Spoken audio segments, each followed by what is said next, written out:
நான் பண்ண ஒரு சின்ன மிஸ்டேக்னால ரூ. 1,00,000 நொட்டிட்டு போயிருச்சுங்க. ₹1,00,00,000 சேலஞ்சில இது சீரிஸ் 4ங்க. என் கூட சேர்ந்து நீங்களும் ₹1,00,00,000 சம்பாதிக்கணும்னா நம்ம பேஜை ஃபாலோ பண்ணிட்டு வீடியோ ஃபுல்லா பாருங்க. ஆல்ரெடி சீரிஸ் 3 போட்டே பார்த்தீங்கன்னா 2 வாரம் பக்கமா ஆச்சுங்க.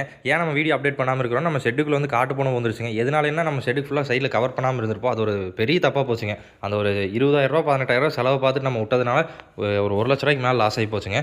அதுக்காக இப்போ ஃபுல்லா ஷெட் அப்டேட் பண்ணியிருக்கிறோம். அது போக நல்ல லைனேஜில் இன்னும் கொஞ்சம் இடம் வெளியிருந்து சேர்த்திட்டு இருக்கிறேங்க. இதுக்கப்புறம் நம்ம என்னென்ன சேல் பண்ணுறோம், என்னென்ன பர்ச்சேஸ் பண்ணுறோங்கிற ரெகுலர் அப்டேட் பண்ணிடலாங்க. இது வரைக்கும் ஷெட்டுக்கு வந்து இப்போ செலவான அந்த சீட் வச்சு கட்டி வாழ வச்சு கட்டி மேலே தடுக்க வச்சு மேய்ச்சதுக்கு வந்து பார்த்தீங்கன்னா 18,000 செலவாக இருக்குதுங்க. அது போக இப்போ கோழி வந்து பார்த்தீங்கன்னா வெளியிருந்து எடுத்துருக்கிற ஒரு ₹1,00,000 பக்கமாக இப்போவும் கோழி எடுத்துருக்குறேங்க. அந்த 20 கோழி காட்டு போன கடிச்சு போட்டு போனதுக்கப்புறம் மறுபடியும் கோழி எடுத்துருக்குறோம். அது போக சேவல் ஒரு 4-5 சேவல் வெளியே எடுத்துருக்குறேங்க. நான் பெரிய கட்டுத்தரையிலே ஒரு 2-3 இது எடுத்துருக்குறேங்க. இதுக்கப்புறம் நம்ம எவ்வளோ சிக்ஸ் எடுத்து சேல் பண்ணுறோமா இல்லை பட்டா சேல் பண்ணுறோமாங்கிறது ஃபியூச்சர் வீடியோவில் அப்டேட் பண்ணுறேங்க. என் கூட சேர்ந்து நீங்களும் ₹1,00,00,000 சம்பாதிக்கணும்னா நம்ம பேஜை ஃபாலோ பண்ணிவிட்டு இன்றைக்கி நீங்கள் ஃபார்ம் ஸ்டார்ட் பண்ணுறக்கு ஆரம்பிச்சிருங்க. ஆல்ரெடி ஸ்டார்ட் பண்ணியிருந்தாலும் பரவாயில்ல, இன்னிலேருந்து நீங்கள் கொஞ்சம் டெவலப் பண்ணுறக்கு ஆரம்பிங்க. நம்ம வீடியோ பார்த்துட்டு ஒரு 2-3 பேர் இன்ஸ்பயர் ஆகி அவங்களும் வந்து பார்த்தீங்கன்னா புதுசாக ஃபார்ம் ஸ்டார்ட் பண்ணிக்கிறாங்க. அது கேட்கும்போது ரொம்ப சந்தோஷமாக இருக்குது. அது இல்லாமல் ஈரோட்டில் வந்து பார்த்தீங்கன்னா சத்தியமங்கலத்தில் ஒரு தம்பி வீடியோ போகிறக்கு ஆரம்பிச்சிக்கிறார், கண்டென்ட் கிரியேஷன் ஆரம்பிச்சிட்டாருங்க.